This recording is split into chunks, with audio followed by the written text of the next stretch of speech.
100,000 people started Zwift Academy. And we're down to just 6. 3 men and 3 women. The general quality is extremely high. If I just look at the numbers, Anton is in the lead for now. Can Louis close the gap? Every rider comes with pros and cons. Katie, she has the best number. She was faster. For me, it had to be Laura.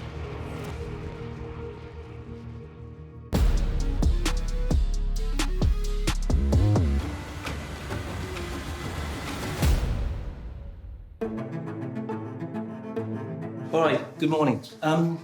What we're here to do today is to run through cornering, descending skills, your handling of the bikes. I do descending skills courses for pro teams, pro women's, pro men's. What we're looking to do is to bring your confidence up. And what we need to achieve, or what we need to know, is that you guys don't need to be the fastest descenders in the world. You just need to be confident and competent to be able to descend with a group. But what will also mark against you is overconfidence and cockiness. So today we do the downhill masterclass. Why is that important? You can put the best numbers in the world up a climb, but if you can't descend with the best, it's worth nothing. So what we'll do is I'll ride down first. Just follow me. Look at my position, my lines, take that in once. And just to add a bit of spice to proceedings, the descent was wet.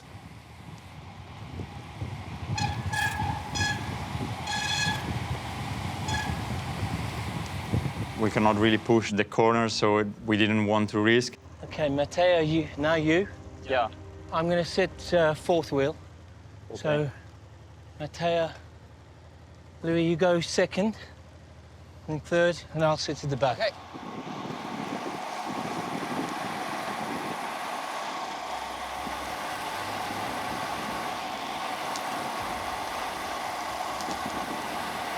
It's a lot about confidence, and the more you practice, the better you get. So the speed is fine, guys. We're not looking for much more than that today.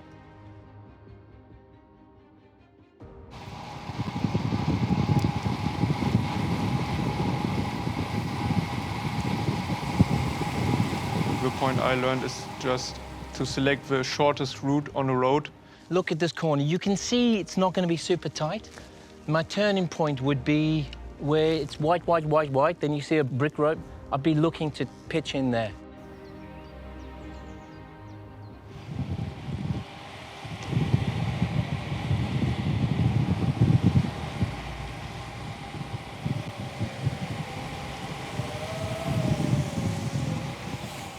This is also very important that you get kind of feel how you lean the bike, your body, how the road is, where you have a lot of grip, where maybe you need to be a bit more careful with the speed. Really tranquil to the bottom. Yeah. Just chill. All right, this section is done. All right, well done, everybody. None of these 3 guys have an awkwardness. They all are capable. In general, they were all quite close together on descending level. There is no one where we think of, okay, he will never reach the descending level that is needed to be a cyclist at World Tour level. Antoine, from a technical point of view, it was a really bad understanding of the road condition. The lines were terrible. And then Anton always comes into the wheel again on the wrong moment. He's like this, in, out, very theatrical. A bit aggressive. Yeah. And in a bunch, everybody would be crazy with him. He was quite confident, which is, it's good to have confidence on the bike, but being overconfident or maybe also a bit cocky, to say it that way, then it can be dangerous. Matteo, actually, each session, he absorbed and his lines started to be good. He flowed, he apexed better. Of all of the guys, I felt that Matteo took instruction. Mm-hmm. His demeanor is calm. He takes things in. Mattia, we can say he had just the best combination of confidence and skill. Louis was the fastest one. Yeah? But like the most out of control. Yeah. Like I was convinced, okay, this kid's gonna crash on this way down. It's very stiff, but he was determined to try and go fast. But He's cramped on the bike even. very, very tight and cramped. If we'd have completed this descent, Louis would have been on the floor before we got to the bottom. On the other hand, we have to say he's still the youngest guy. He's 19 years old. It's his second time with a bike in Spain. So we can imagine, yeah, he probably did not do that much real descents already. If you're going to make a selection on technical ability, there wasn't a huge difference between them. The one that will learn the quickest and his demeanor is Matteo. He'll fit in. I think Louis will get better. That's a bit the question now. What can he learn? He's by far the youngest.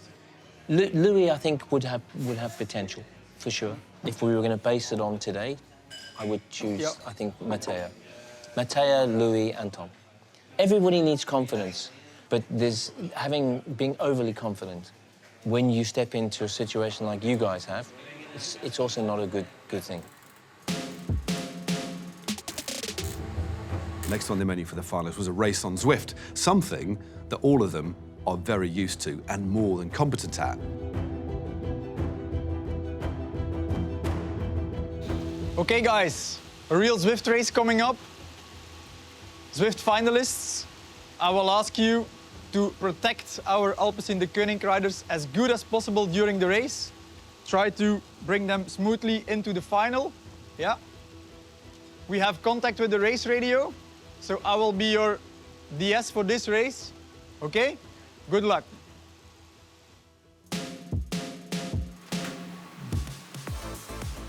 Now we are at the real part of the climb, and to protect our Alpecin riders as good as possible through the course. This is the Zwift Academy Zwift race. This is the steepest part of the climb here. There you go, 6-7%. Come on, try to stay with Axel. Anton, we need your help, so try to go in front a bit. It looks like Louis and Matty are doing the work to set the pace at the front. But where is Anton? We are on the descent now. It's about 900 meters, then it's flat, picks up again, and then we go through the reverse sprint. Maybe it's the time to talk to Axel or Fabio how they are feeling. Just tell me if you want to attack, I will do a lead out.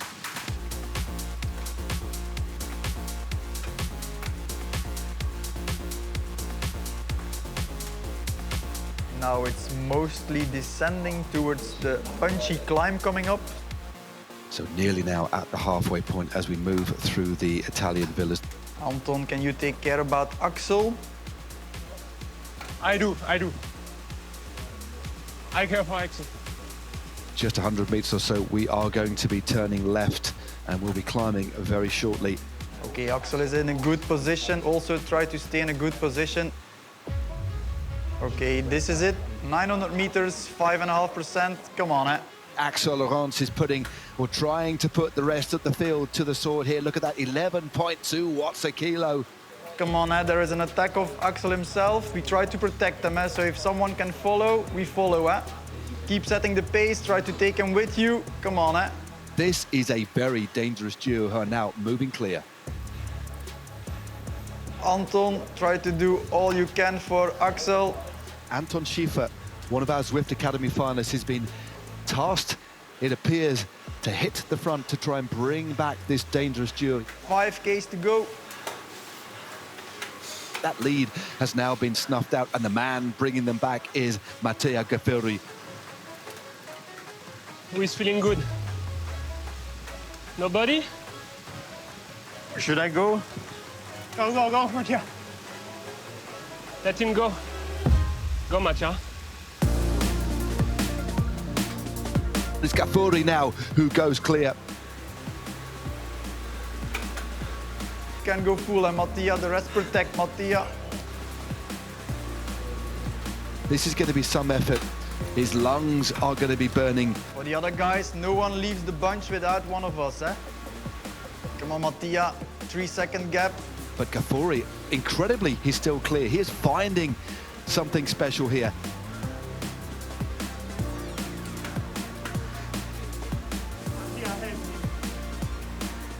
And they're now opening up the taps. The sprint has begun. Laurence launches one. It is Tipolori who sweeps past Gafuri as they head into the last couple of 100 metres. James Barnes now moves through to the front. Gafuri drops away, but it's Bjorn Andreasen who takes it on the line from Barnes. Amazing ride by the world champion. Bold ride by Gafuri to lead out Axel Laurence, but it wasn't to be. It is the world champion who takes the win. Whew. It was not good. Normally we win races in the team, eh? Lewis and Mattia, really good control job. Thank you. For the complete race, actually, I would say. Anton, you were a bit hidden. Lewis and Mattia, they followed the instructions from the radio in a really good way. I think Lewis, only 19 years old, but he took a bit the lead in the end. He was talking to the others to help him, to assist. He really wanted to win and fight for the team, which I liked. I do.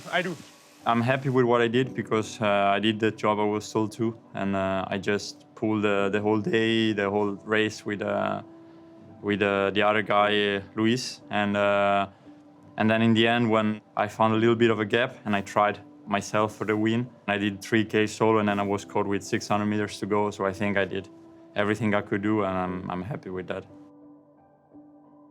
Mattia, in attack, he was at the pulling job. Overall, it was 40 minutes at 5.2 watts a kilo. So that was a real performance. Christoph de Kegel was on the radio. He said that I should maybe conserve a bit of energy and then try to follow the text on the last climb. Anton, we need your help, eh? So try to go in front a bit. I encouraged Anton a few times. Hey, Anton, help your teammates. He was always a bit in the back. And we asked that over the radio a few times. And he just stayed there for some reason, which we don't know. There was a bit of misunderstanding, maybe from my side, maybe from his side, I don't know. Every single rider needs to do his job to the fullest in the race. That's the only way the leader at the end can win the race. It's really important that he starts understanding this. Anton had impressive numbers on the inside test, but today he did not really put him in the favorite position, to say it that way. Today I think I lost a bit, but I would say I'm still maybe 70% sure that I'm going to win, yeah. Everybody has to believe in the project and in the things we are doing. So we do not want characters that are too strong on certain moments. In the end, we have to go out of the team bus with a plan and stick to the plan.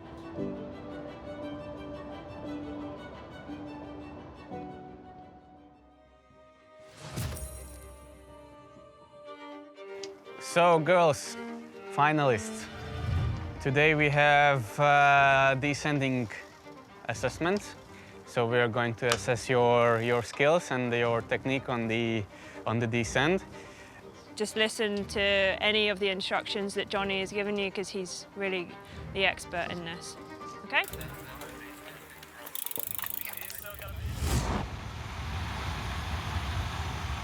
It's always about technique first and then speed. Being able to relax, you definitely save your energy a lot. It's like the instinct that you learn from a very young age. You can learn a lot, but instinct is a really big part of it, I think. If you're descending in a group, that you might have to change some things and change some lines depending on if someone decides to dive bomb your inside and things like this. In Canyon SRAM racing, we have some of the best descenders in the world, and we've seen them put that to good use across the years. It can be the difference between winning and losing a race.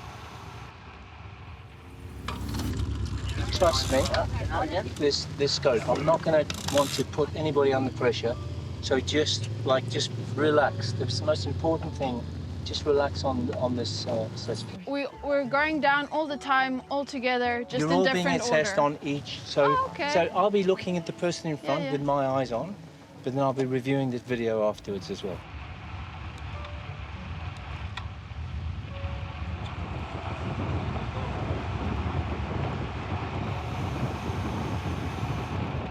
We know from the previous 2 days and what we've seen that Katie, her skills on the bike, they're just not up to scratch of the other 2 finalists. Speed-wise, she was a little bit slower than the other. She doesn't develop any bad habits so far. Just she doesn't know how to do it.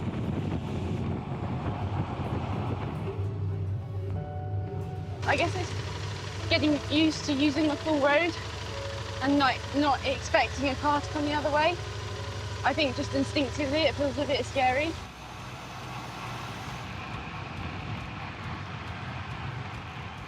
Laura was a little bit pushing more as she understands that she's one of the best in descending, so she wanted to maybe to impress us. She was definitely wanting to show her best self there, which is good to see. She was able to do it safely. It's not super technical because the curves are not really closed, but they're wide, but it's fast descent, so nice.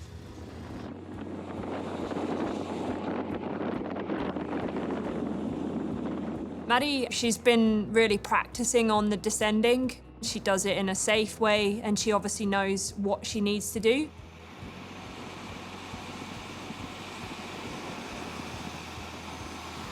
If you had me do this maybe 1 or 2 years ago, I would have completely freaked out, to be honest.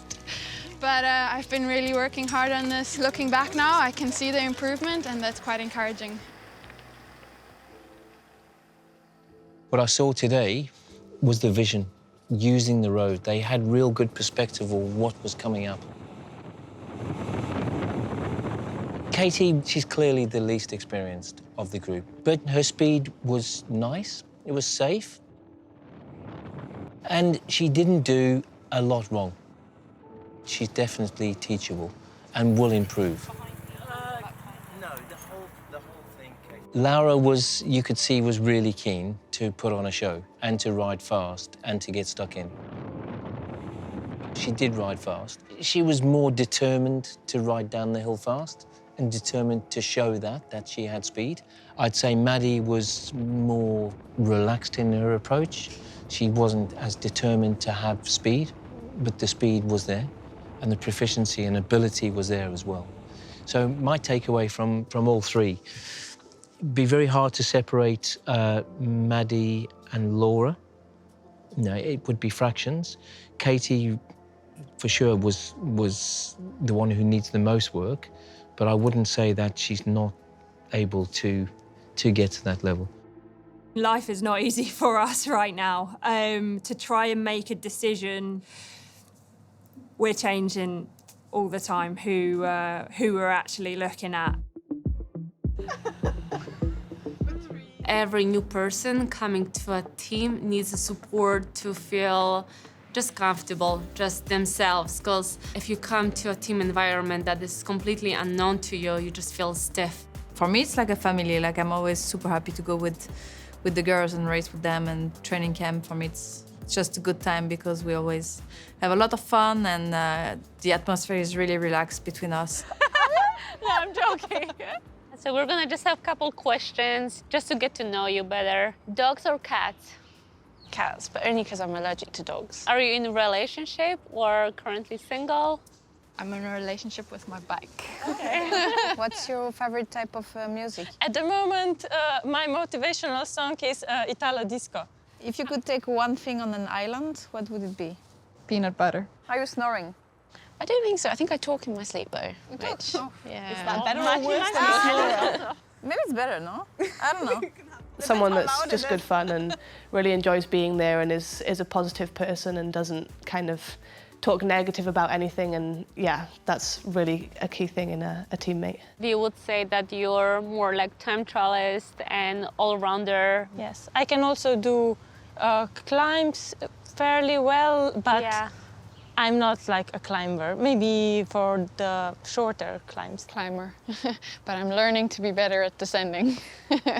I put climber because I've done well in Zwift races, but I don't know if that's just because for lack of tactics. having a climb, there's less tactics maybe. How would you describe yourself in 3 words? Committed. If structured is a word, I suppose. I like my routine. Yeah. Motherly. Oh, nice. I'm the one everyone usually comes to if they need help with something. Okay. Nice. I would say energetic, emotional, also crazy because I always made up some weird, stupid stuff for every year. Enthusiastic, optimistic, happy. If you could race one race and win it this season, what race would it be? I would like to win one stage of Tour de France Femmes. Avec Zwift. Avec Zwift, yes. I would really, really like the polka dot jersey in the Tour de France Femme one day. Yeah. But that is the Nice. dream. Yeah. Good. Thank you very much. That was fun. Thanks.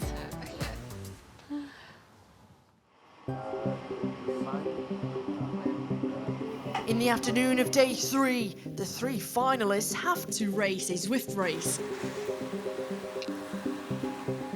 Okay, ladies, so tonight's race is going to be Watopia figure of 8 course. So it's a total of 29.7 kilometres, and the 5 of you are racing as one team.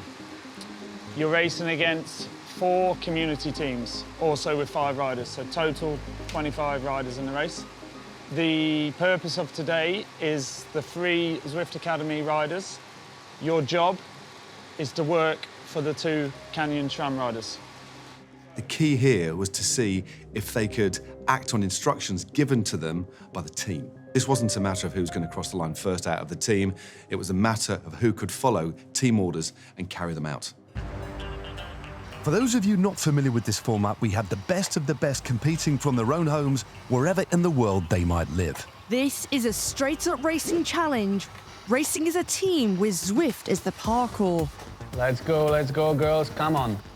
Katie Hill is just trying to patrol those moves up towards the front, and already a couple of riders starting to almost crumble. Can Maddie, Katie and Laura execute the race plan as it develops over the radio? Do they have enough in their legs in what is a true beat-em-up battle of a race here in Watopia? It's move after move here as the Zwift Academy finalists go up against some of the strongest riders on the planet. Can anyone get away? So I would like to see Katie, Maddie, Laura at the front. I'm trying to recover a bit. Katie Hill not too far away, but LaRue happy to set the tempo here. 4.3 watts a kilo is a decent tempo.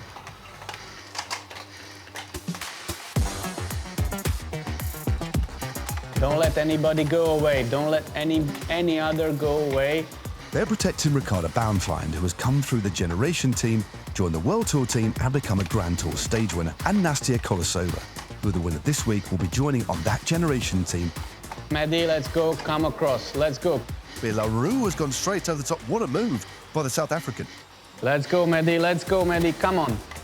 Ricardo, let's just get ready, This is really starting to get to the crunch point now, where we're seeing lots of attacks. Now you can go, let's go.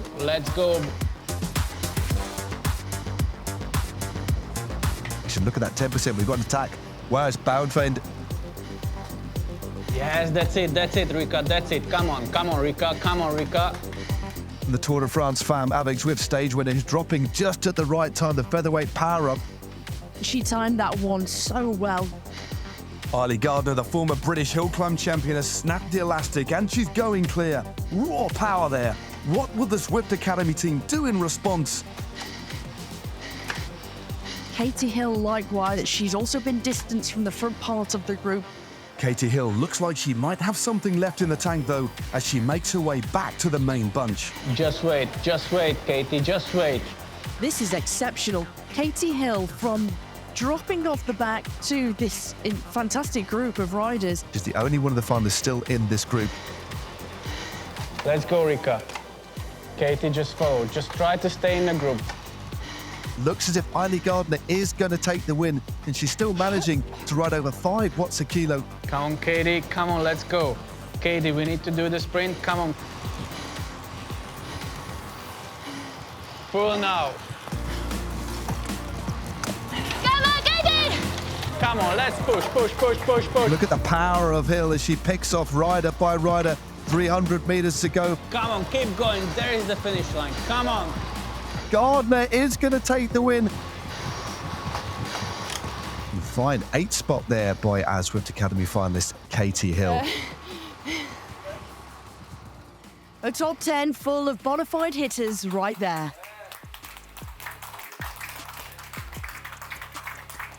Not sure how this snapped. Would have saved an awful lot of effort had I just kept up. Yeah.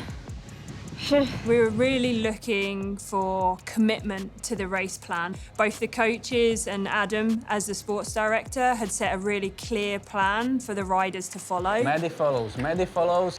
Every time he gave an instruction to Maddie, she did it 100% and in almost a perfect way. I was really impressed with that.